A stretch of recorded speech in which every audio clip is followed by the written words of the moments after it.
தமிழகம் முழுவதும் கடையடைப்பு போராட்டங்கள் நடைபெற்ற போதிலும் பெரும்பாலான பள்ளிகள் வழக்கம் போலவே இயங்கின. காவிரி விவகாரம் தொடர்பாக விவசாயிகள் சங்கத்தினர் பந்திற்கு அழைப்பு விடுத்திருந்த நிலையில் பள்ளிகள் வழக்கம் போல இயங்கின.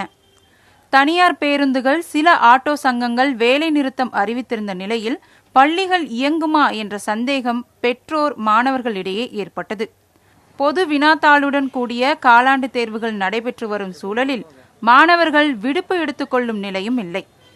இந்த நிலையில் பள்ளிகள் வழக்கம் போல் இயங்கும் என பள்ளிக்கல்வித்துறை தெரிவித்தது. தேர்வு நடைபெற்றதால் மாணவர்கள் விடுப்பு எடுக்கவில்லை என பள்ளிகள் தரப்பில் தெரிவிக்கப்பட்டது.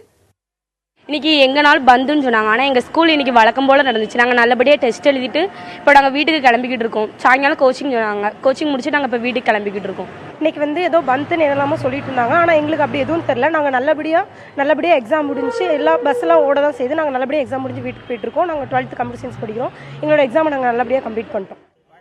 போராட்டத்திற்கு ஆதரவு தெரிவித்து Tamil Nadu nursery, primary, matriculation, CBSE பள்ளிகள் சங்கம் தங்களது சங்க பள்ளிகள் இயங்காது என அறிவித்தது.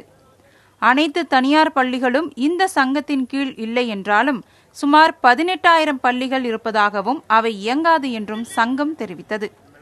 பள்ளிகளுக்கு விடுமுறை அளிக்கும் அதிகாரம் சங்கங்களுக்கு இல்லை. எனினும் சில தனியார் பள்ளிகள் பாதுகாப்பு கருதியும் போராட்டத்திற்கு ஆதரவு தெரிவித்தும் பள்ளிகளை இயக்கவில்லை என கூறுகிறார் தனியார் பள்ளிகள் சங்க தலைவர் நந்தகுமார். அங்கீகாரம் தருகிற போதே ஒரு மாணவனுக்கோ அல்லது பள்ளியில் எது நடந்தாலும் இந்த பள்ளி நிர்வாகம் தான் பொறுப்பு என்று எழுதி வாங்கி கொண்டு தான் அங்கீகாரம் தருகிறார்கள். அந்த வகையிலே நாளைக்கு ஏதும் ஏற்பட்டால் அதற்கு நீங்கள் தான் பொறுப்பு என்று கை காட்டிவிட்டு ஒதுங்கி விடுவார்கள். எனவே நாங்கள் எங்கள் பள்ளிகளை பாதுகாத்துக்கொள்ள, பிள்ளைகளை பாதுகாத்துக்கொள்ள, வாகனங்களை பாதுகாத்துக்கொள்ள எங்கள் பள்ளி வாகனங்களை நிறுத்தி, பள்ளி வாகனங்கள் இல்லை என்றால் எங்கள் பள்ளியை நடத்த முடியாது.